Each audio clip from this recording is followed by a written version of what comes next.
The Dow sank 1,000 points today, a little more than that, or what amounts to 3%. The fall comes as worries grow about the higher interest rates from the Fed. They announced those yesterday to fight inflation. There's concern they could slow down the economy, maybe too much.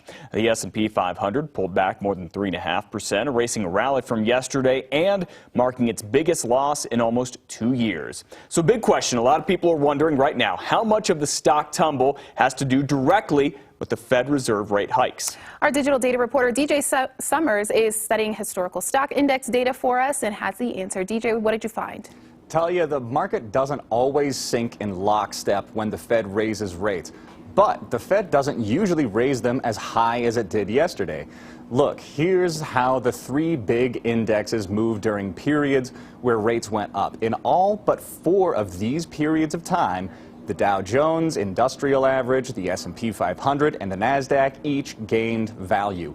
In the short term, interest rate hikes have mixed effects. Here is all the days the Fed raised rates from 2015 to 2018.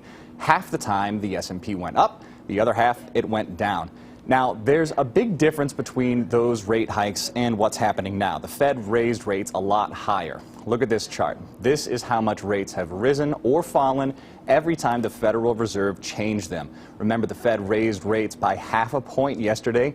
That's that farthest bar to the right. That's the biggest spike since May 2000. Now, in May 2000, that interest rate hike came before a major stock tumble. Here's the NASDAQ index for the entire year of 2000. Look what happened after the Fed raised rates in May. It wobbled up a little, just like it did directly after yesterday's announcement. Then it fell almost 50% by the end of the year. Obviously, this is a different time. Our stock markets didn't have all the tech stocks in them that they do today. Check out my article at kdvr.com if you want to learn more about that. DJ Summers, Fox 31.